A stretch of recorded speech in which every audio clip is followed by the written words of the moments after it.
Now, over the last 2 weeks, I discovered a lot of new things, especially when I was filming this series. Now, one of the things that I discovered was that I don't believe that when the beans sink to the bottom, the coffee is done brewing. Now, I've thought about this for a very long time. The new answer is when the gases are done being released. That's when the coffee is done being brewed. So the gases themselves, they act as a barrier. They fill up parts of the coffee beans. So it only makes sense that if the gases are completely removed, that just means the water is able to get to even the inner core of the beans to release all the flavors and absorb them.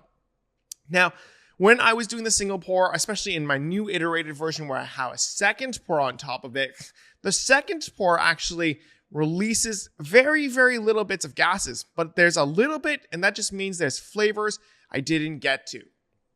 So the tricky part in this is that I technically have a very big first pour still. It still fundamentally functions around the single pour technique. And then the second pour is just to kind of extract what was missing. It's not a lot realistically for the bean to get so heavy that it sinks. It's like 90, 95%, maybe 98% completely extracted. We're just missing a little bit. So when it comes down to perfecting this, I realized that the first 12 parts of water must do what I used to do in 14 to 15 parts. So this is a little bit tricky because if your first drip comes out too quickly, you're going to have a very easy flow rate. So what I ended up doing is I ended up packing the beans quite a bit tighter. I tap quite a few times before I start the pour.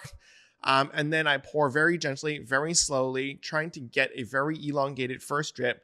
And then once kind of the water is moving to the edges of the dripper, I then stick my chopstick down to stir to the very bottom to make sure there's no clumping left.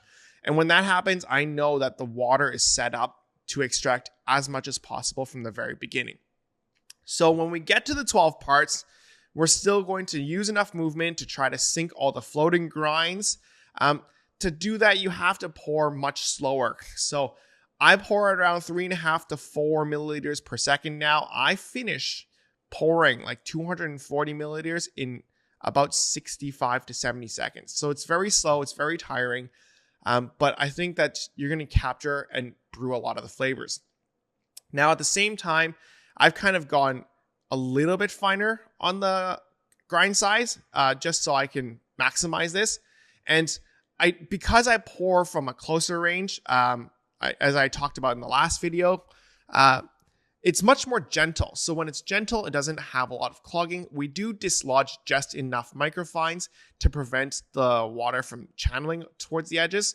And then the second pour itself is just really there for the balance. So the trick really now is to maximize our first pour. And how do we do that in only 12 parts of water? So I think releasing the gases is the signal that you've fully extracted your coffees. I'm going to even show you guys on a refractometer how much stronger my coffees are. And as always, if you guys haven't, subscribed already, make sure to follow along my journey there and like it if you like this kind of content. And as always, thank you guys so much for watching, and I'll catch you guys in the next one. Bye!